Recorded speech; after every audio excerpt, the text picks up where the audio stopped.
Hi, this is Sam Lagana with the Los Angeles Rams.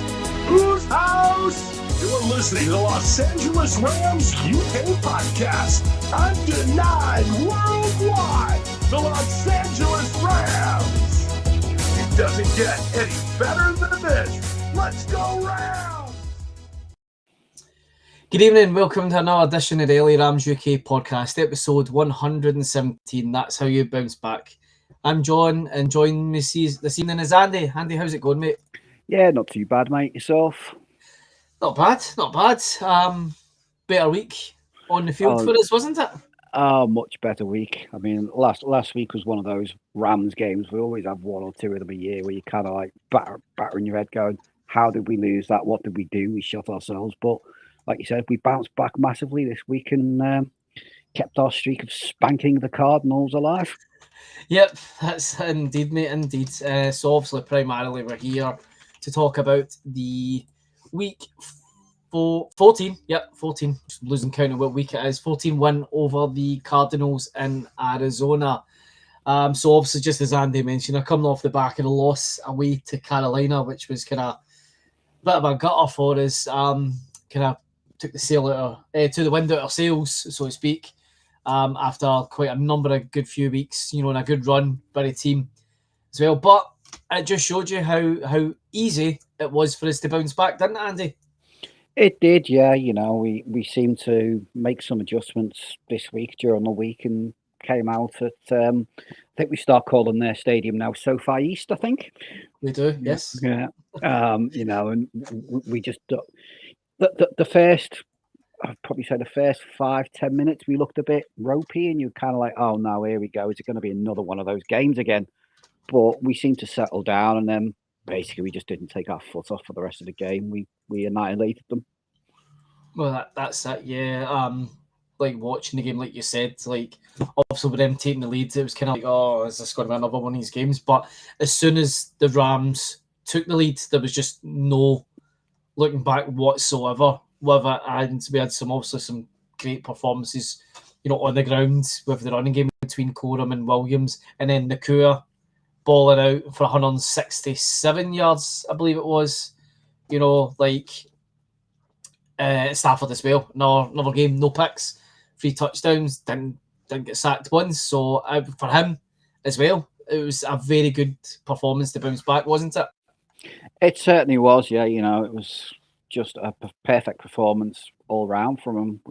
He just Stafford read the field brilliantly and, didn't really make many mistakes, really. He was pretty much accurate with the majority of his passes.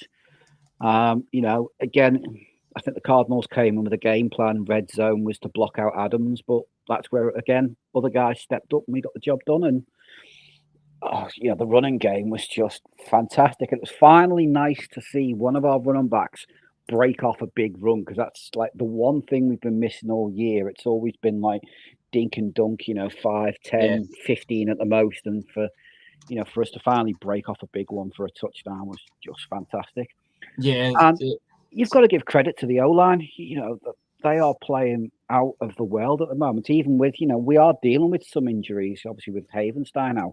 But we don't seem to have missed a beat. McClendon seems to have just come straight into the squad and looks really, really good. And, it was one of them, at the beginning of the year, we were thinking, right, okay, it's likely going to be quarterback and maybe a tackle in the draft to, shore up things. But at the moment, I don't think we need to get a tackle if McClendon keeps playing the way he's doing, because he looks like a perfect step in. And if anything, I know this is going to sound a bit controversial, I actually think this year he's playing better than Havenstein, and I wouldn't put Havenstein. I'd leave him out there until proved otherwise, because I do think he's actually played better throughout the year when he has had chances to play.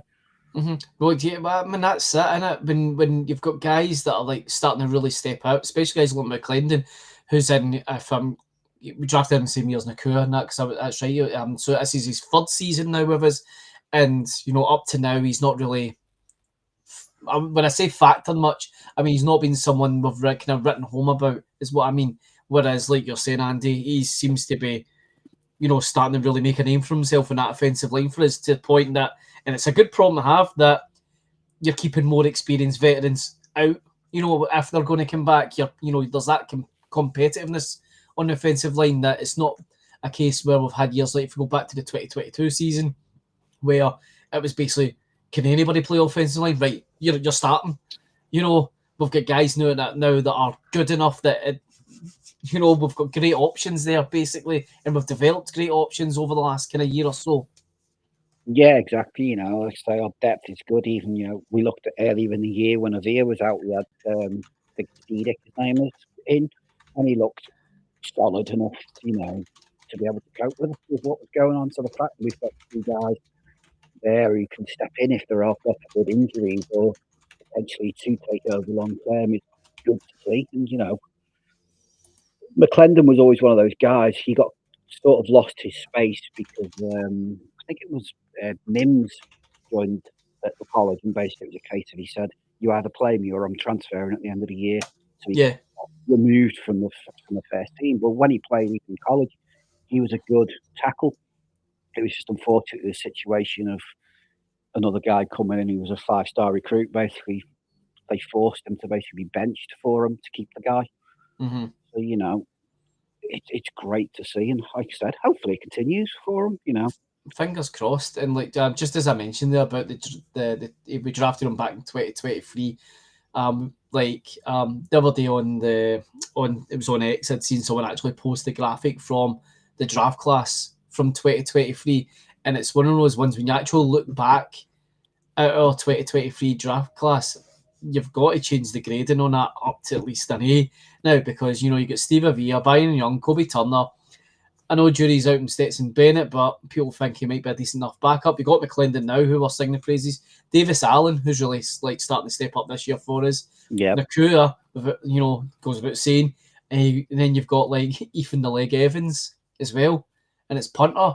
Like when you look at that, and we've still got Deshaun Johnson still on the roster as well from there. But what a draft class that's turned out to be. Especially when you've got McClendon and Avia now on the offensive line. Yeah, exactly. And obviously, we know what BY has been doing this year. And like you say, even like Davis Allen's, stepped in with Higby's injury to help keep things moving. And obviously, Ethan Evans, who is, I'm going to say, probably a top 5 punter in the league at the moment with what he's doing. So it is what you'd probably call a generational draft class. The only problem is they're all going to want paying at the same time, which is the one issue we do have. Yeah, and even the likes of Deshaun Johnson, all right, he's not a first team starter, but he's rotating in to give the likes of Young and Verse a spell, and does do reasonably well, especially in the run game. He's in for a lot of early downs when it's likely to be a run game. He is in. You do see him flip it onto the field every now and then. Mm-hmm. Yeah, so, depth backups is good as well. Yeah, I think you hit the nail on the head there. It's a generational draft class for us, because provided we can pay these guys and keep them, it's a good. You've got guys on both sides of the ball there. You could lock up and that, and then you've got the likes of like Jared Verse coming the year after, and whatnot. So I think it just shows you how good the Rams actually can draft, which I think maybe 3 years ago we would never ever said anything like that. But just flipping it back to the game. So you mentioned there about like Stafford was really comfortable with his throws, made a lot of really good throws. Looking back at the highlights just before we came on the air, he had a lot of time. And this is a praise again on the offensive line. He had loads of time to let plays develop and give himself options, more options than what Stafford would, because he can release the ball really quick, but he could see, because he had the time, well, let's release it to the right person as opposed to that's where I'm going, And there was quite actually a few times that what he was able to do was, and I don't know if he was it's not necessarily no look, but he was throwing defenders wrong ways. There was quite a few ones I've seen, especially it looked like he was targeting Obi Parkinson, but then he unleashes it to Nakua or someone else. Yeah, he was very much just playing the defense at the back end with his eyes. Right, okay, I'm going to look like I'm going to go right. Actually, no, I'm going to quickly, slip it left, which is something he can do. The great quarterbacks in the leagues, your Brady's, Rodgers, Montana's, everyone else, have always had that ability to sort of control a safety and a linebacker to make them sort of just drift that little bit to one way, so that opens up that gap. And even a few of them where he was sort of putting those balls in some really tight windows, literally just skimming over the tops of safeties to get it in on a few of them as well. Because he still has that arm talent and the velocity in his pass that he can, rifle them in there. Yep. Blake Corum, post game. Well, not when I say post game, I don't mean like actually in the post game, like after the and the kind of day and so after the game, he came out and he said that he wants to see kind of more reps and more snaps. Well, there's two sides to that, right? So the side to it where you could be unhappy that, right, well, I'm not getting enough snaps. I've shown what I can do and whatnot. But on the other hand, when we've had years where we've really struggled kind of on the ground and struggled to get going with a run game and not had a run game, it's a nice problem to have, isn't it, Andy? That you've got potentially two running backs there that could, within their own rights, easily be RB1. Yeah, it is a good problem in a way to have, but obviously the worry is that if he starts, a little bit of discontent, starts creeping in the locker room, there's always that issue. He doesn't seem like, as a Michigan guy, they don't tend to, as a rule, be those sort of diva players. But, how many more touches does he want? He's basically on a 50-50 split with Williams. Yep, it was 50-50 last week, yep. So, and it's been pretty much like that throughout the whole season. In fact, I think some games he's even played more than, Williams has. So I understand, he wants more touches, but at the moment, the game plan we've got is working. So let's just leave it as it is and keep it going. The guy must have known, when we re-signed Williams, we weren't re-signing Williams to be the number 2. Absolutely, yeah. We were signing him to be the number 1. So if you didn't like that, you should have said something at the beginning of the season before it all started, rather than, opening your mouth now and causing issues as we're heading towards the playoffs. Yep, absolutely. In terms of the receiving game, so obviously Nacua, 7 receptions for 167 yards, averaging nearly 24 yards a catch. I was actually surprised to learn, and it was McVay I learned it from in the post-game clip. That's the first game Puka Nacua has had more than 1 touchdown, and I couldn't believe that stat when I heard that. I thought, no way. But I think that many games where he's had like 167 yards, like 9 times out of 10 receivers have multiple touchdowns to go with that, whereas he's more a yards man as opposed to like scoring man. So that's quite surprising. Like, did you think he'd never had a game with multiple touchdowns? No, I honestly thought he'd had one even in like his rookie year. I thought he had a 2 or 3 touchdown game, but obviously apparently not. But like you say, I think it's just a case of, because he whacks up the yards, you just automatically assume. But obviously, we had Cup in the past, who was more of and Higbee were the 2 red zone threats. So they probably have always been Stafford's first, guys to look, and Nacua's probably been number 3. And I think this year, with obviously how well Adams has been doing, in the red zone, again, Nacua's kind of been the forgotten man almost, if you like. But hopefully this is just, again, it's something now that we can look at, whereas teams are going to say, right, well, we're going to stop Adams. Okay, yeah, that's fine. We'll just give it to Puka and he can get the 2 touchdowns instead of Adams this week. That's it. Yeah, because Adams was only 4 for 29, so much quite a game. But I think the way we've kind of built up and played, and especially in the red zone the last few weeks, is we've been utilising Adams for those like short scores, like within like, first and goal and whatnot, whereas we were able to exploit their defense to pick up some like good yardage off the passes, which opened up, so allowed us to target Nacua more. But like you said, that their defense was probably more thinking, well, double team Adams because that's his go-to guy. That's his guy. It's his number 1, and it's like we forgot about Puka, and don't forget about Puka Nacua out there. I think we did see it on I think it was the first or second drive where we you could see Stafford was looking for Adams, and he was kind of like, hey, he's not open, what's going on? Right, I'm going to have to go somewhere else. And I think that would cause a few issues. But I think the difference is Adams has still got probably the best off the line release. The way he can just twist ankles off the line is ridiculous. He can still, make himself a yard of space so easy just by how he releases off the line. And in the red zone, that's what you need. You need just that guy to quickly thing you, to get that defender half a step behind, and then he can strike. That's where Stafford will strike him quickly. Yeah. Whereas, Puka doesn't have that same release. He's very much takes a, it might only be half a second longer, but it is that half a second longer, which is a difference for a good cornerback between, being behind or basically being right with him where he needs to go.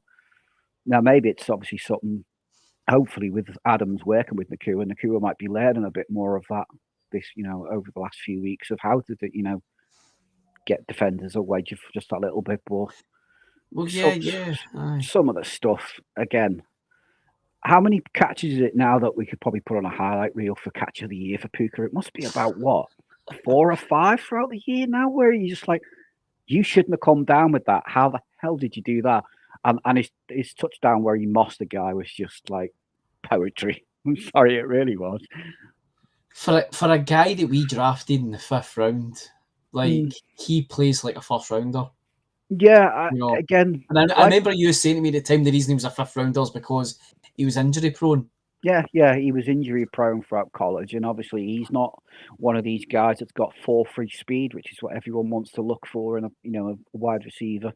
Mm-hmm. But the guy has always been technically good and physically strong. It was just like we said at the time. Unfortunately, his injury history was the problem. But fingers crossed, bar 1 or 2 little niggles, he does seem to be keeping himself healthy. And I have noticed as well with the team, he'll make a catch or 2, then they'll stick him on a bench for a drive for the rest of the drive, or until we get to 3rd down, and then put him back in.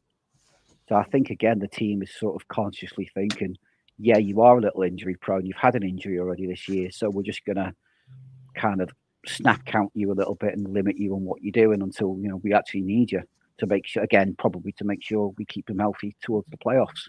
Yeah. Flipping over to the defensive side of the ball, Omar Spates led us with tackling this week, but he's stepping up once again for him was Nate Landman. With an interception there, since we were last on, Landman's, he's got his contract now. He's been extended, which I think we're all delighted with. To especially tie him up because, what a talent he's been for us this year. I think Byron Young as well picked up his 12th sack of the year, if I'm right. I've got the number right there because I actually tweeted him and joked, you better watch, because Aaron Donald will be inviting you for a workout pretty soon. So but defensive side of the game, totally had them wrapped up, didn't we? After their first drive, they didn't really do anything. I think one of the things I kind of noted from it was we only allowed 10 points, and it was 10 points and 153 yards on the first drives, and then on the mixed 6 drives, we only allowed 1 first down for a total of 32 yards plus the interception from Landman.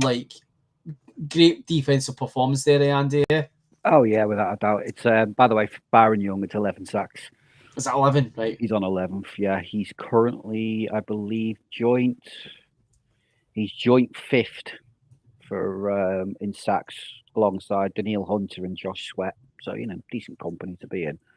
But yeah, as you said, first drive a little bit iffy, but then the team seemed to settle down after that and stuffed them. Basically they couldn't run the ball at all. They couldn't do anything. And it was basically garbage time before they finally got another. Well, that's it. We'd scored 35 points. Yeah. By the time they then done anything of note. And we basically brought most of as many backups as we could physically bring onto by that point because we were starting. We were resting everybody because the game was done. Well, that's it. We're getting to the point of the year that when we go up like that in games, we need to start resting people. Oh yeah. The team has got to do that. Just to make sure people stay. But even I think the secondary I thought played a lot better than they did the week before. It looked a little bit more. It wasn't perfect, but it looked a lot better. And I said at the time, actually on the Discord, and I'm interested to see what you think of this. Obviously, we've lost Lake, which is quite a big loss. But I'm also concerned that Witherspoon coming back has actually made the secondary a little bit wobbly as well, because it seems out of kilter compared to how it was without him. It seems to be when he was out, the guys we had playing, they were solid and they were just doing the job. And since he's come back, it's the things just don't. It doesn't feel like they've got the same gel and the same connection that they had before. While he was out injured. Yeah. And it's like when you've got that chemistry building up between your guys in the secondary, it's like don't mess with it. When we've had the last few weeks you've had like commentators talking about like Forbes, Durant, and going about like the Rams have got this phenomenal secondary, and it's like what? I remember the amount of times that we've sat here and we've been like, oh fuck, our secondary's absolute garbage, man, and it's like. They've been playing so well this year, and it's like you said, it's like don't upset the apple cart like that. Like just by throwing them in, like because it's do it against. Sorry, doing it against the Cardinals, but don't do it against the wrong team that could exploit that. Because the Cardinals just didn't look like they were going to. Well, I think that's what happened the week before. He came back for the Panthers game, and we kind of the secondary just looked like complete and utter trash again. And it was kind of like, well, like I said, it was the second week where it's kind of like, is he a little bit of a problem? Obviously he's an older guy as well now, so has he lost that half a step compared to last year? And things have just the fluidity and the chemistry between the secondary is kind of with Lake going and then him coming in, is it just completely sort of messed it up a little bit, and they need to get things back on track. Maybe even bench the guy. Unfortunately, let's be honest, he's only on a pretty much a veteran minimum, so not exactly, it's not as if a benching a Jalen Ramsey sort of Pat Satan sort of player. Yep. In terms, just one last thing on the defense, Chris Shula. This guy's not going to be our defensive coordinator next year, isn't he? Not. He's going to be a head coach. Like this is another one of staff. McVay's proteges that he's developed into a head coach. Yeah, I think at the moment with how things are going, I think we could lose both of our coordinators. I think both Shula and Matt LaFleur, Mike LaFleur. I think it is actually Matt LaFleur. Mike, that one. The other one's his brother. He's the idiot at Green Bay. But that's correct. I could see us again losing both of them. To be honest, with how well we're doing, especially there's a few more jobs coming up, and even teams with first year coaches like Morris, I don't think might even survive come the end of the year with how badly they've played this year. Yeah, I mean there's two ways you can look at it, right?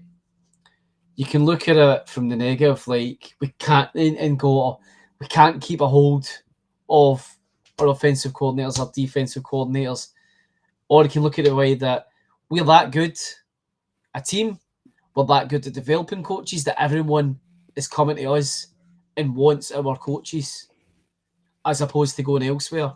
Yeah, I think it's one of those ones. I'd seen an article last week, it was, and it was just listing all of the people who have worked under McVay since he took over the Rams, like 8 years ago or whatever now, and where they are now, the amount of guys who then took up head coach jobs, and it's just like, it's nuts. It's absolutely nuts. Yeah. And it's like, I don't think the Rams as an organisation gets enough credit for what they're actually doing developmentally for coaches in the NFL. Really don't. And like really should get, a bit of praise for it, because obviously we're a good team. I think it probably speaks more volumes for McVay as well. Oh, yeah. That he's got that kind of environment that he can develop good coaches that can then go off. They're getting, like snapped up by teams that are desperate, for head coaches and whatnot. Whatever the guys do when they leave us is another thing. Like, I don't care, they're going. But we get them to that position where they can put themselves up in that pedestal.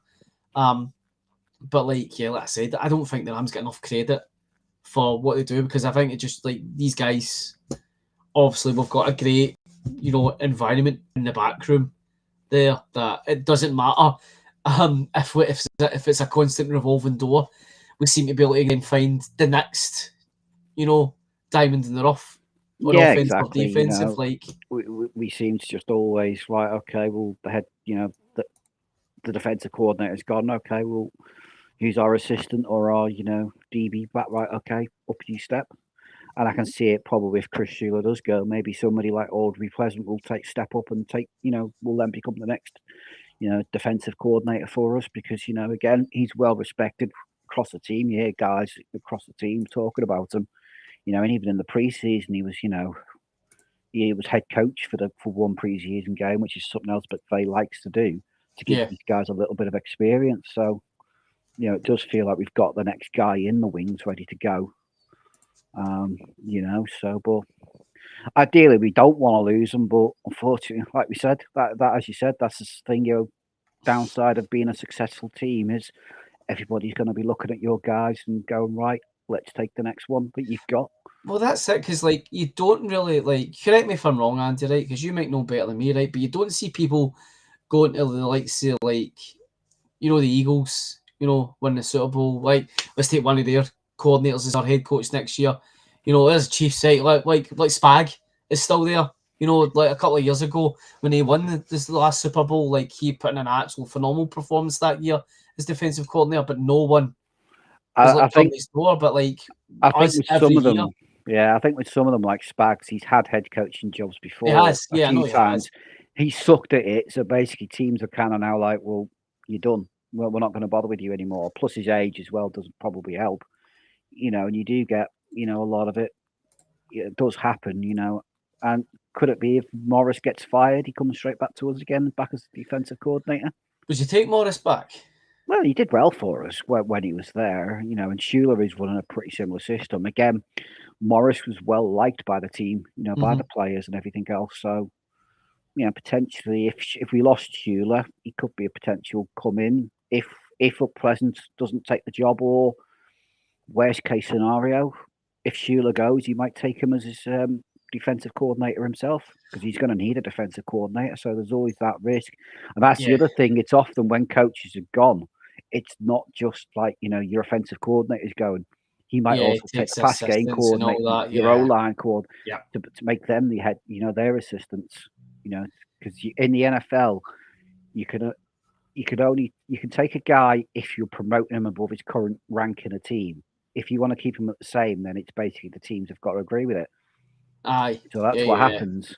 So the guy might be your quarterback's coach, and like Liam Cohen, for example, when he left, would go, right, well, I'm taking him and I'm promoting him to my offensive coordinator. So even though Liam Cohen is technically the offensive coordinator because he's the head coach, that leaves that gap open. And what a lot of teams I've noticed are doing now is for the rest, if they've got an offensive-minded head coach, is they're putting as the OC an O-line coach, because basically he can never be poached then unless they give him a job as a head coach, because he can't be poached above that position. The next position above is the head coach, which is highly unlikely to go. So a few teams have even started doing that, as I say now. We'll have an offensive line coach as our offensive coordinator, and we can never lose him, and he's never going to get poached. Mm-hmm. Yep. Well, I'd take Morris back if he was available. But it's one of those ones that, just as I said about let's just call it the developmental program. I think McVay he must get some satisfaction about bringing someone in and building them up. So I think, like you said, maybe Pleasant might be someone who says, well, I want to make you defensive coordinator. Well, here's the other thing, like, right, if Schuler wants to take Pleasant with him and goes, oh, I want to promote you, what if McVay comes in and says, well, I'm going to promote you defensive coordinator? It's a tied contract, basically. It's down to the guy who really wants to go. It was just down to him. Yeah. So there's no, he's already with the team, so he's... No, because it's the way the contracts work. I don't think the new contracts kick into a certain point of the year, which allows new head coaches to take the assistants and everything else out of other teams before the contract year starts for them. Fair dues. So moving on, let's look at before we come to the previewing the Lions game, let's look further ahead to the playoffs, because the Rams, ahead of previewing this week's game, are a win away from securing a playoff berth. So it'll come as no surprise to any of us that are Rams fans here. But if you're not a Rams fan, you're listening to this. Rams are number 1 in the NFC right now, 10-3, followed by the Packers, who are now 9-3-1. Eagles 8-5, Bucks 7-6, Sea Chickens 10-3. That lot 9-4, and the Bears, who were first last week, down to 7th and 9-4. In the hunt, we've got the Lions, the Panthers, Cowboys, and Vikings all battling out for a place in the postseason. There's a lot of talk this week, Andy, right, about the playoffs. Mostly about what the Rams need to do to, finish number 1, shy of winning it out. In terms of the NFC West, the run-in is quite open. So we've got the Lions, Seahawks, Falcons, and Cardinals.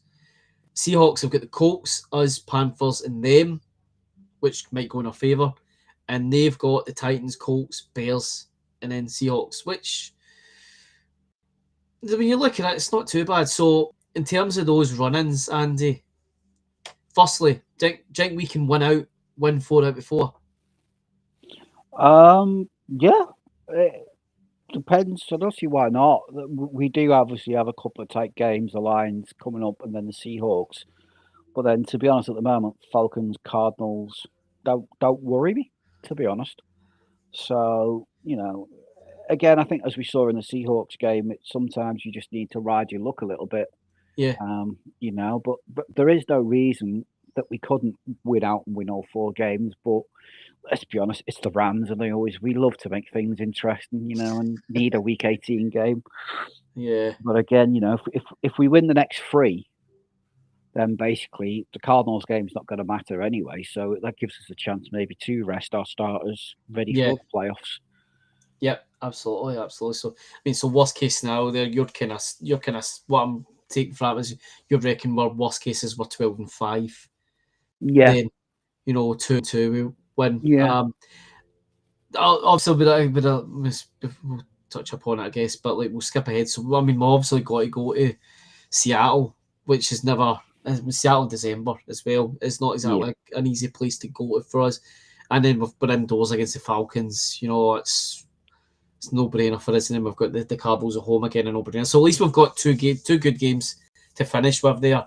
If things don't quite go away, see having the Colts this week isn't exactly good. No. Especially Daniel Jones, his season's over, and Philip Rivers came out of retirement. On that, what's your thoughts about Rivers coming back for the Colts? It's a weird one. I don't quite understand what they're going for here. The guy hasn't played 4 or 5 years now. 5 years. Yeah, COVID was the last year that he actually played. So you kind of is there really nobody better out there that you could have maybe signed up? That's it. That's what it is for me. What does it say about not just the quarterbacks that are currently in the league, but the quarterbacks that are on the fringes that are free agents? Cam Newton came out and said I'm good to go. I'm a lot younger than he is. Why are you not for me, Christ? And it's I don't get the logic in it myself. He's 44. He's a granddad, for Christ's sake, as well now, and he's not played in 5 years. That's for sure. It just seems like you know what? Maybe they're thinking of what happened last year, the Joe Flacco magic. Maybe they're thinking if they bring him in, they're going to get the same sort of result. He'll be all right for a few weeks and get them to the playoffs. Or maybe they're just a case now of they're like, our season's over. We might as well just have some freaking fun now and let's just. But I mean, the thing is, their season isn't over because they're sitting 8th in the AFC now. If they win this week, they've got a 52% chance. And players they're not out of it yet. The season isn't over yet.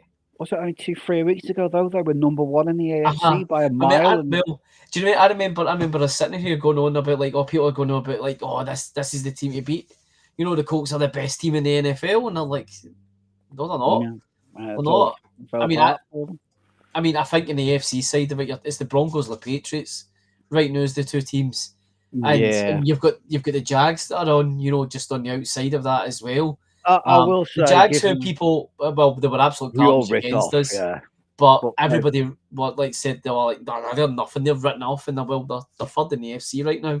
They've got the Jets yeah, this no, week, so they went you through a know little bit of a blip, got spanked by us, and then seemed to have what's that? turned it around again. They're virtually already in the playoffs. They've got 90. If they're playing the Jets this week, so it's like if they win, so when they win against the Jets, it's a 98% chance they're in basically. Yeah, And this is a team that when we played them, like people like, the Rams are playing joke teams.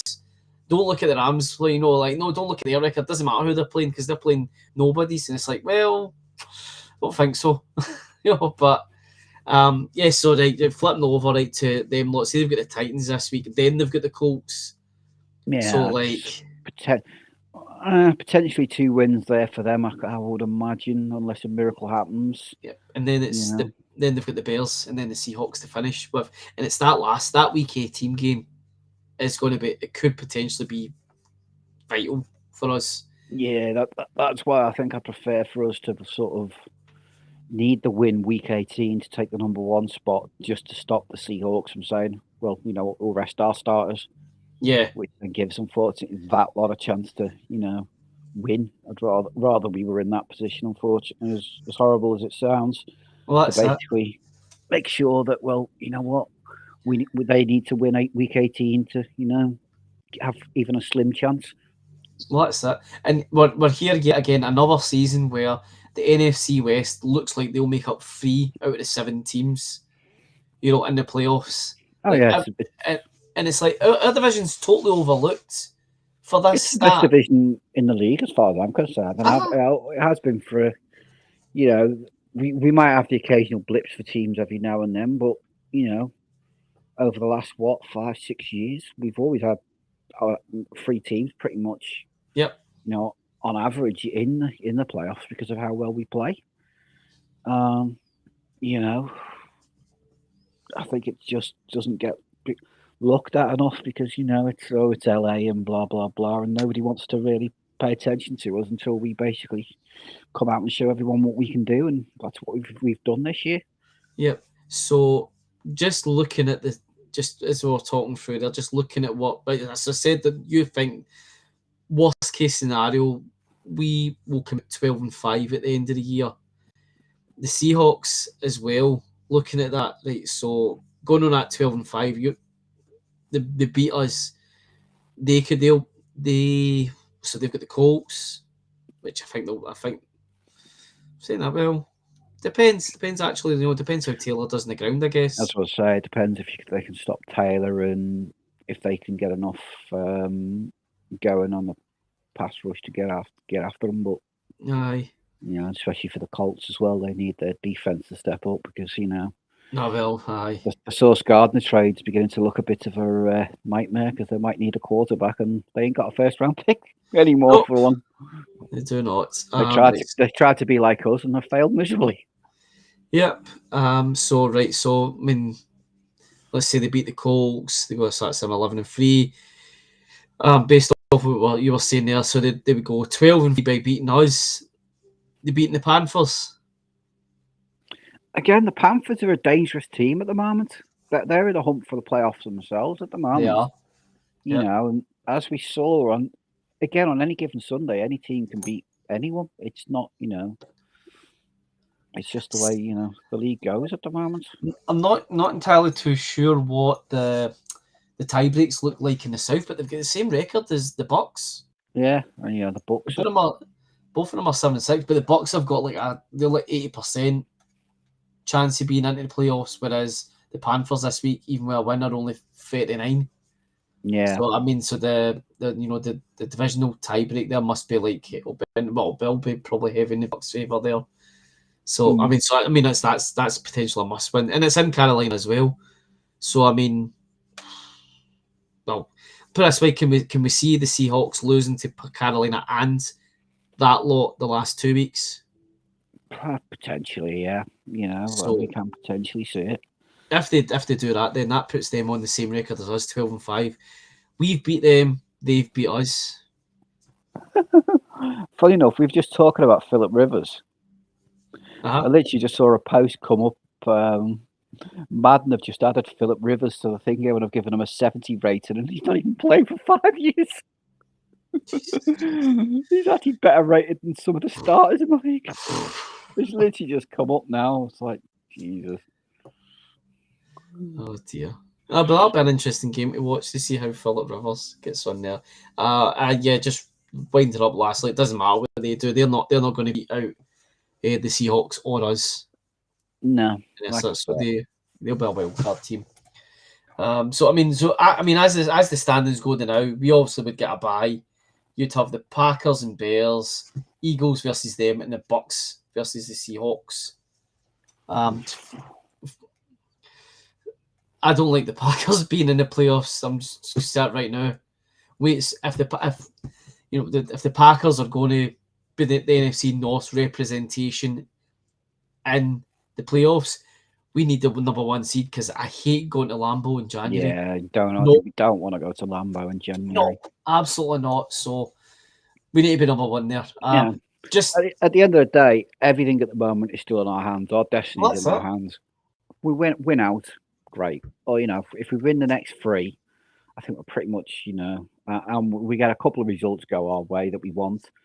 Week 18 can be a rest up, and we're number one seed, and off we go. And then we're not having to worry. And here's the other thing, right? The last time we were in the Super Bowl, we were chasing the playoffs all the way, right to the end, pretty much. It was only, I think, 2 weeks to go in the season when we actually secured the berth because we had that blip against the Jets, which was about this weekend of the season.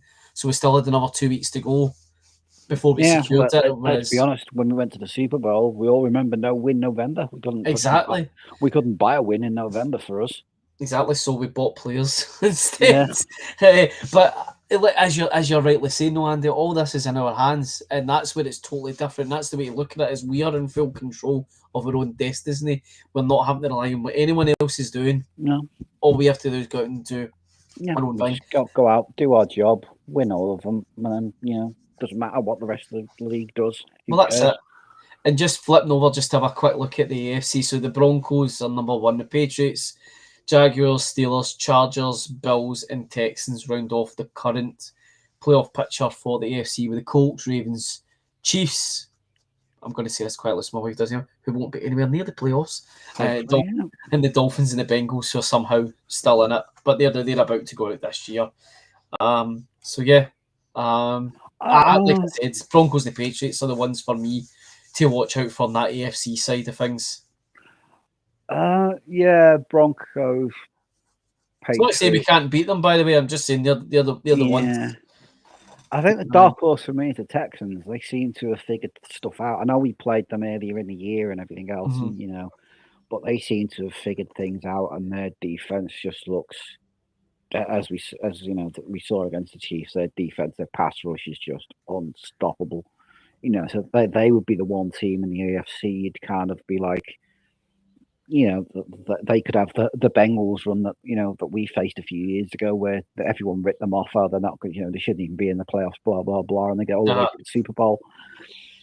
That is the team that's sort of my dark horse. Of if you were a betting person, maybe stick a few quid on them to get to the Super Bowl, because they seem to have figured things out since Stroud's come back from his injury, and their defense, as I said, is just playing lights out at the moment. Yeah.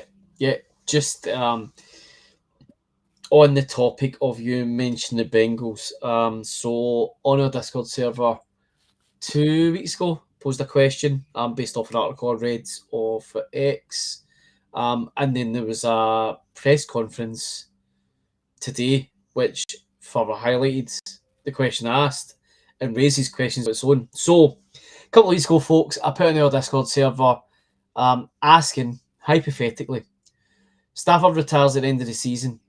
The current rumours is that the Rams have shown interest in Josh Allen and Joe Burrow as potential replacements. There is no substance, to further say that any kind of contact's been made. It's the feeling and the word in the grapevine. So I pose the question, if that's the case, who would you take, Burrow or Allen? Andy, what would you say? It's a difficult one, because obviously Joe Burrow, I think, is more clinical and would possibly play into McVeigh's style of play more. But it's the injury history with him. His injury history now is absolutely ridiculous. Josh Allen would give us something different, which is something we've not really had in a team, which is a mobile quarterback where we could do maybe McVay could open up the playbook a little bit more. But he can be very hot and cold sometimes. He can be very, he'll look fantastic.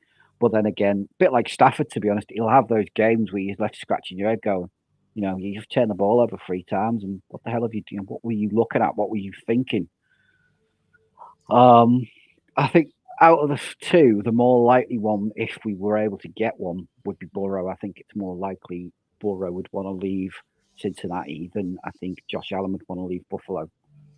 So I'd probably give Burrow the nod just because I do think out of the 2, it would be the more likely scenario that he'd be the one that would want to go because of just how dysfunctional and disorganized that team is. Yeah. So just before I come on to say what I think, so just some of the comments we got on us was comments. I like Josh Allen's attitude on and off the field. Be a great fit for organisation.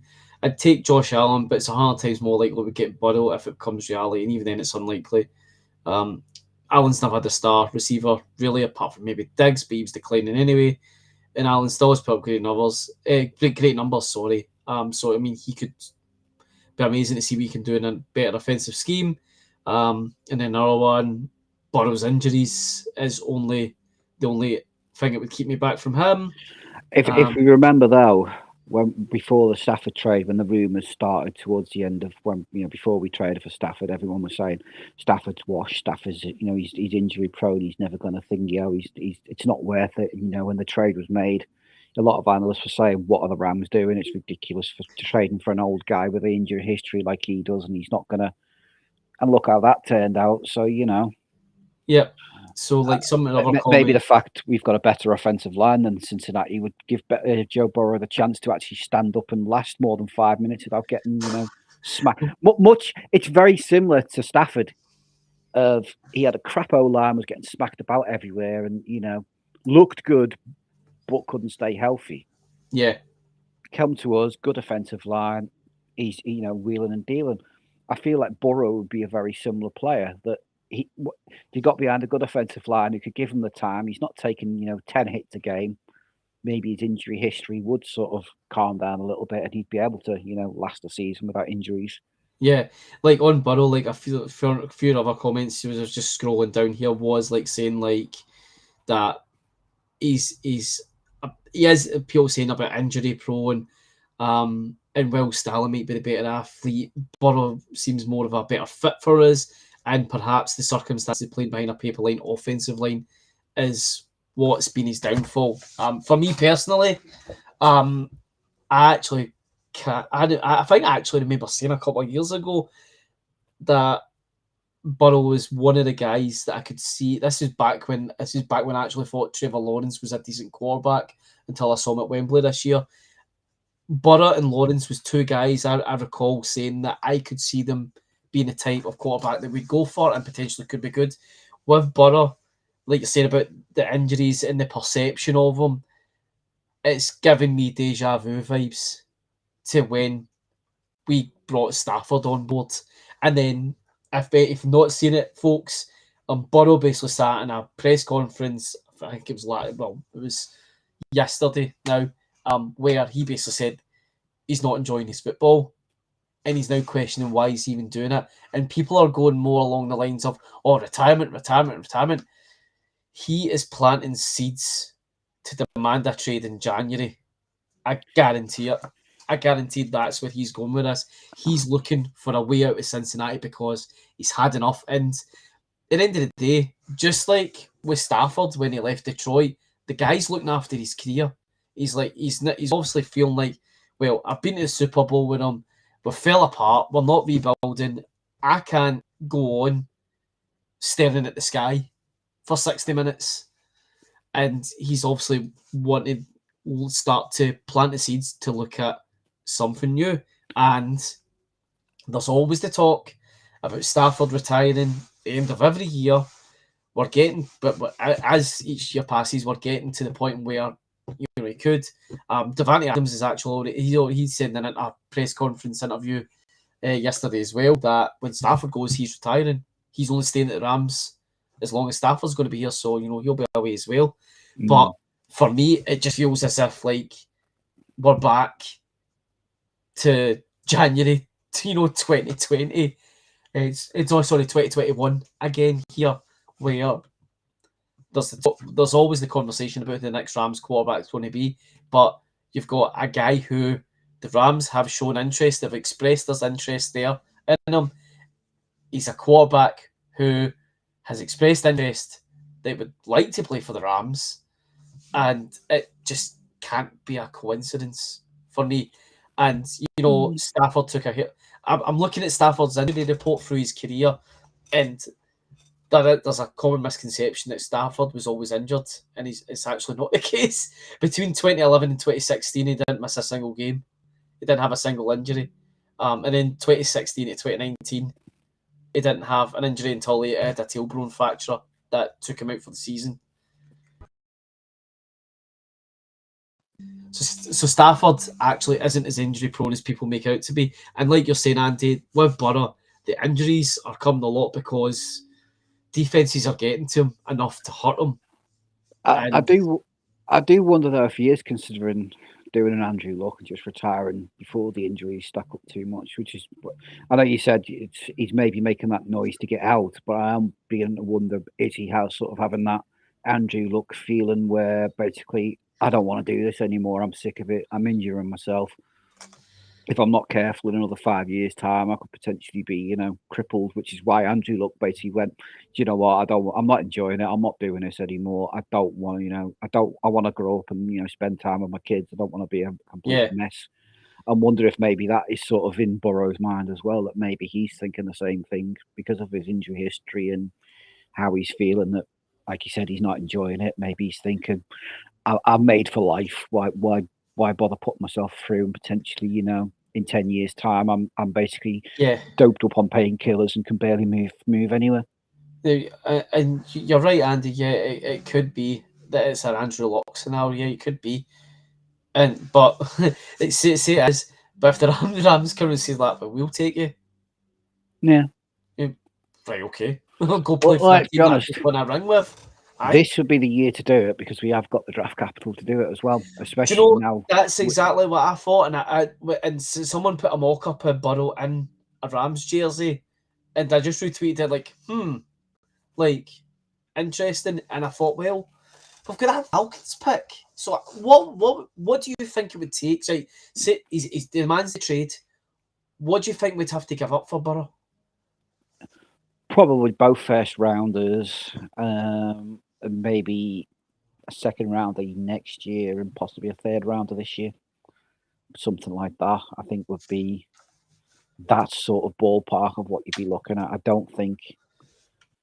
I think we definitely have to give up our 2 firsts for this draft. I don't think the Bengals would trade them for anything less, unless literally Burrow comes out and basically said something upon the lines of, "I'm not playing for you. Either trade me or I retire," which basically to force their hand. Yeah, he doesn't seem sort of like that player who would do something like that. So I reckon, like I say, maybe a 2 firsts and a third this year, and something like a second and a fourth the year after. The 2027 draft, something like that would probably be the going rate for him. We could get a little bit of a discount because of his injury history, and maybe it could be, a provisional, 2 first rounders and maybe a provisional fourth. We could go to a second next year if we make it to the playoffs, for example, something like that, and he plays X amount of games throughout the year. Yeah. So just to refresh our memories here, 2 first-round picks, a third-round pick, and Jared Goff is what we sent for Stafford.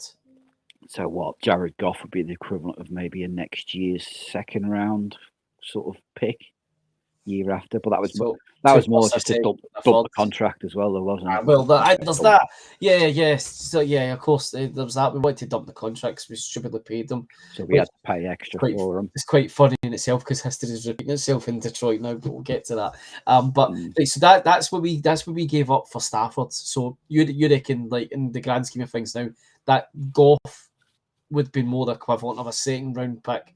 So if we're going down the same route, here's the thing. We're saying the 2 first-round picks. Would that be both picks this year, or one this year and one next? Both this year. I think they'd demand both this year. See, so if we were going down that route, I would say we'll give you the 2 first this year, but we'll give you the second and the third next year.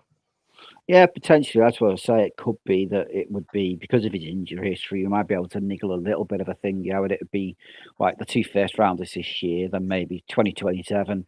It'll be a provisional 3rd rounder, and if he plays 65% of the games and we make the playoffs, it goes to a 2nd round, something like that. Sort of, which seems to be what happens with a lot of injury-prone players. They do tend to, work these provisional contracts. Yeah. It's an interesting one to keep an eye on, but it's just like after I posed that question a couple weeks ago and then seen that, it's like the only thing that makes me think is because we've got a lot of players to play in the next couple of years. Obviously, Baron Young, Puka Nacua is probably going to break the bank.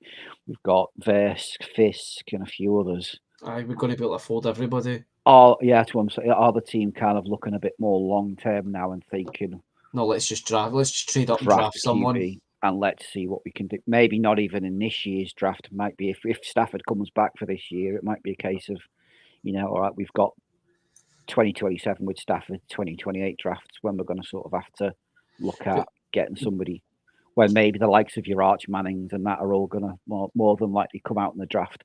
They don't look like any of them are going to declare this year the top ones. No, this year is actually going to be kind of a crap, maybe quarterback class. So maybe the next year, so maybe they've got something in place for that one. So that might sort of allow them then to pay the likes of, like I say, Nacua, because Nacua is going to want probably a record-setting contract. Verse is probably going to want to be one of the top 3 to 5 paid. Yeah, there's a lot coming up. So the team, like you said, you've got like a V in the offensive line as well. Yeah, don't want to pay.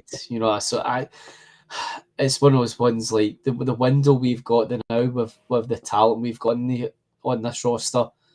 Like we've got a couple of years. Don't get like you said, we've got a couple of years. But I take your point on. Like if you're taking someone like Burrow on, then you're taking a massive contract, and he's probably going to want a new contract on top of that as well. Yep. So, and then you've got the knock on of what's that going to do for the likes, say, like your Byron Youngs, your Kobe Turners, your Jared Verse, your Nacua, etc. That you're going to have to pay, and quite right, quite deservedly so, pay them, because they're guys we want to keep long term.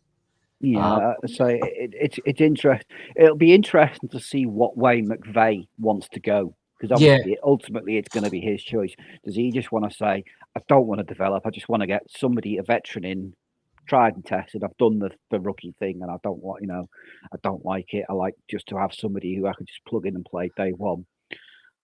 Or is it a case of he's looking long term and, like we said, going, "No, let's get somebody new in," maybe even draft somebody in who could sit behind Stafford for a year or two. That would be my preference. If we're going to go after a rookie, we want somebody that can sit behind Stafford and learn from him.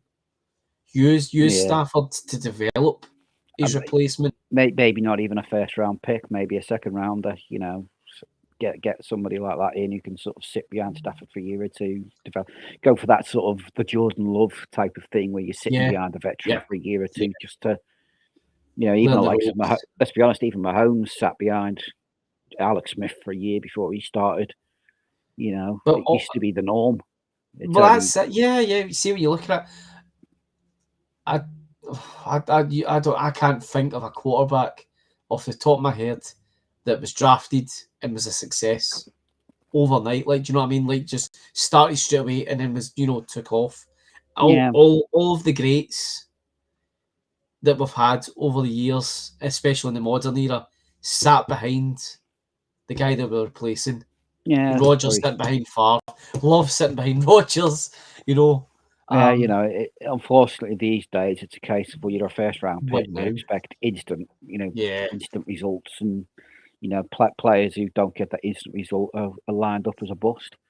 Yep. You know, let's be honest. But what's his face, Bryce Young? People were, he's a bust. What's the point? Get rid of him. Blah blah blah. He's not doing too bad. Classic example is Baker Mayfield. He's a bust. Get rid if you don't want him, and he's bounced around. All right, Panthers was a shit show to start with. I think even Mahomes could have gone into the Panthers squad that year he was there, and he'd looked like crap. Right. But he's gone to places now where the scheme fits him, and he is. For the early part of this year, he was in the MVP talk. It's only again because his injuries and the teams has got injured that he's things are starting to fall apart. Yep. Speaking of things that are falling apart, let's move on to this week's preview because it's going to fall apart for the Lions. Let's put it that way.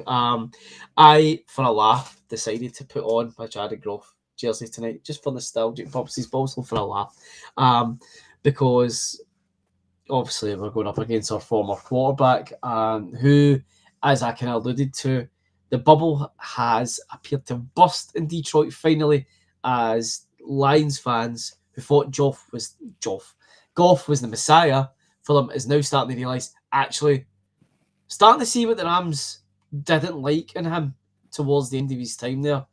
And I don't like to. I'm not running him down as a person. It's more I'm trying to run down Lions fans who still want to bring up the Stafford trade and still want to go, oh, who won this, who won that.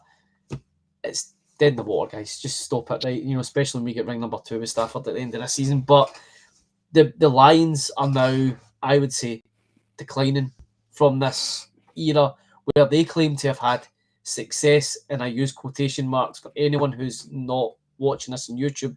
I've done the wee quotation things there because Lions fans will talk to you about, oh, this successful period. They've been competitive and that's it. Whereas now things are starting to come down. But with that being said, that doesn't mean that they're a team to take lightly. Isn't that right, Andy? No, exactly. They are a team. I've just quick look at his stats for this year because I was kind of interested, actually. He's actually, apart from touchdowns, very similar to Stafford. He's got 3,300 yards, whereas basically, literally, Stafford has thrown 20 yards more than him, and he's got 26 touchdowns to 5 interceptions. So he's not playing. That isn't a bad stat. I think it's more a case of, as we all knew, if you can get pressure up the middle at the center and the guards in his face, he starts to flap and suffer because he can't handle that pressure up the middle. But he's not doing too bad. This game for me is first job number 1. We've got to shut the run game down. Yep. Before we do anything else, because if we allow Jahmyr Gibbs to run riot, he's just going to run all over us all flipping day. We have got to basically keep that guy in check. After that, and put it on Goff's arm to try and beat us, which is where we can, especially with the likes of Turner and Fisk in the middle. Get pass rush him and get that pressure up the middle. Because unfortunately they've lost, I think, one guy on the line to injury, and they've had one, obviously Ragnar retired, tried to come back and failed his medical, so he can't come back. And I think you've seen that without a top 5 interior that he had last year, they are struggling this year to get things going.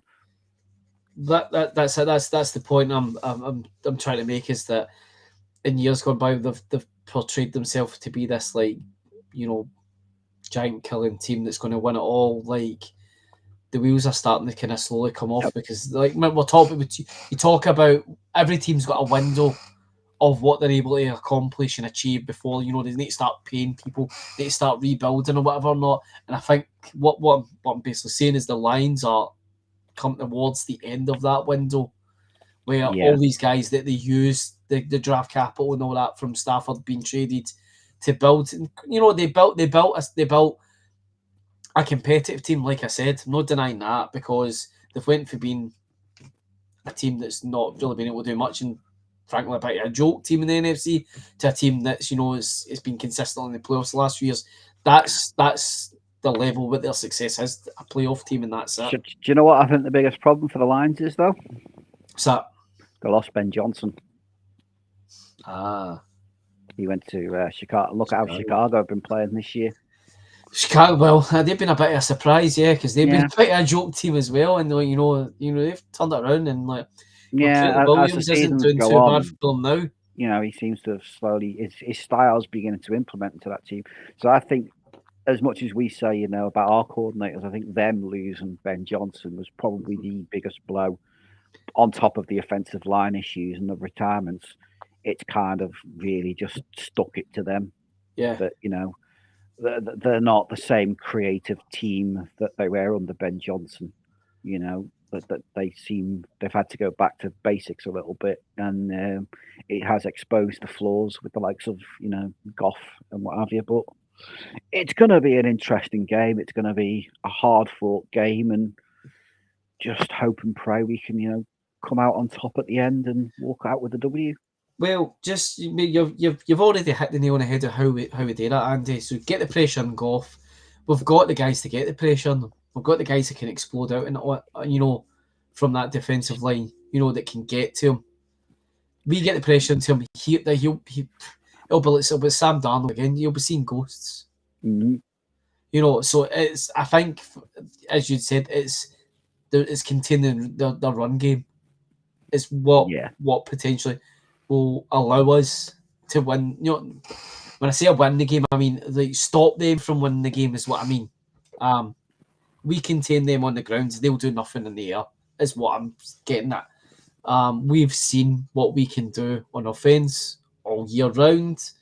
I have no doubts that we can go out and do it. I'm not entirely too worried about the offense. It's like you said, it's more containing the lines. But that being said, we're at home, and I don't know if it's. You tell me if you've seen this as well, because I see this amount of posts I've seen this joke bloody stuff. There's a guy that's actually on TikTok that's doing AI videos of McVay and press conferences. Yeah. They're so convincing. Some of them, you kind of like. They're funny, but they're so convincing. That, but so I try to take as much as what I read until I've read it. I've read it by multiple sources with a pinch of salt. But I'd seen someone saying that apparently Kroenke is doing $5 tickets because they're trying to encourage families to come to the games, and they're based. I think he's getting to the point. Well, do you know what? If I want to pack the place out with Rams fans, I need to give them more incentive to come. So I don't. That's why I'm asking. Don't know if this is just me seeing it. And I don't know if it's just people posting rubbish in Facebook or whatever like that. But if that's true, though, it's a really, you know, it's nice. It's a great gesture from the ownership as well. And you know, if that's what he's doing, it's great because that's a very good way to help build your fan base. As initiatives like to get people in to the games. I mean, we've got a winning team on the field. You know, it should be easy enough as it is, but doing that on top, that'll get families in the door as well. That's what it's all about. It's just growing the fan base, getting the families in, and the younger generation, so they're not going to follow, you know, who the parents are supporting, and you know, to get that. Just quickly going back to Jared Goff, I thought he was in his contract year, but no, I forgot he signed last year his contract. He did. They gave him a big extension. They paid the man stupidly, just like we did. $212 million they signed him. His cap hit for next year is $70 million. Which I think is where fans are starting to realise that's a bit much. And if they wanted to cut him, they would take a dead cap hit of $98 million.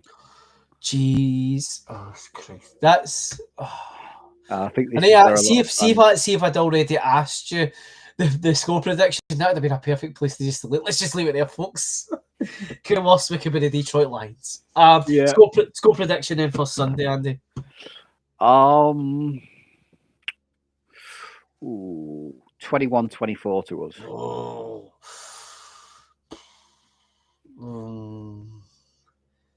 35-27. Okay. I like seeing us in the 30s and 40s now. we'll become accustomed to some high scoring games. We are beginning to become accustomed, and it's kind of like, I kind of always want to go, we're going to score, we're going to put 40 up on them and blah, blah, but, I've said that this is going to be like a game like the Seattle game now, where it's going to just be painful to watch. I do think it's going to be a thing, and it might literally come down to a field goal for us to win it. But I will say, it's actually nice now to go into games confident that if it comes to a field goal, we're likely to get it. Because we've got the thicker kicker. Yeah, it's nice to see him just doing the job, and it's kind of not where we can go, what's going to happen. It's a case of, all right, he's coming on, he's likely to score. Let's just, it's 3 points in the bag. That's it. Yep. It was when you were talking about something else. You were mentioning about coming back to Phil Rivers with Madden. I've seen the pictures of him in Madden. Have you seen the pictures of him? No, I just saw the rating of it. I don't know, folks. If you're not watching this, you need to watch this, right? I don't know how well this is going to come up on camera, right? But I'm going to try and show. Let's see. Right. Let's see. It's not going to come up well. He is pretty fat. Let's put it that way. We're talking about the thicker kicker. There you go. There it's there. I mean, it's a bit blurry, but Jesus Christ, man. Oh, yeah. Looks built like an offensive lineman. Oh, my God. They've done him dirty. The caption actually says, why did he have to do Uncle Phil like that? Just going back to the Joe Burrow thing, literally, as we're talking now, a post has come off an analysis. Right. Should the Vikings trade for Joe Burrow to reunite him with Justin Jefferson? And the trade they've put forward is the Vikings get Joe Burrow, the Bengals will get JJ McCarthy, Dallas Turner, 2026 first and third round picks, and 2027 first and second round picks to get him. So that's literally now. I just quickly opened my phone to see what was happening, and that's just come up. That basically people are saying the Vikings are apparently now looking at him as well after today's thing, and that's sort of the ballpark figure they're gonna.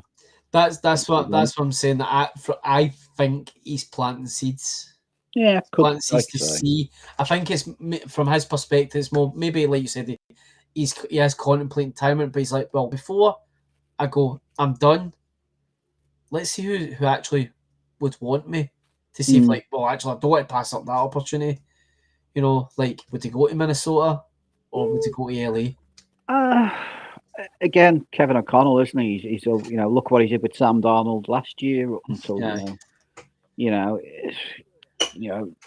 think a lot of quarterbacks, if you turn around and said you're going to get Justin Jefferson, and that would kind of just be it'd be like, I've gone for Jamar Chase to Justin Jefferson. It's not exactly any real difference, is there, between the two? You could go to Puka Nacua. Well, that's what I was about to say. You could come here, LA, no tax, and get to play with Puka as well instead. And who wouldn't? Who'd want to? Yeah. But we'll keep an eye on that one, see how that one develops, because I don't think this is the last time we'll probably be talking about this. No, but I can see it now over the next few weeks. It'll be trades. Yeah, it will be. We're coming up to mock draft season now, where every analyst starts doing the mock draft. So it'll be interesting how many of them will put in trades in. Potentially, maybe us going for somebody in who we pick, who they think we're gonna like. If we do make them move, who would you go for? Yep. Like I say. We'll keep an eye on it. But so that about does this for now. Right? So the podcast, folks, if you're watching this on YouTube, get to scan the QR codes that are up on the screen. You can listen to previous episodes of the podcast on Spotify. We're also on iTunes and all other good audio channels. You can follow us on Facebook, scan the QR code there.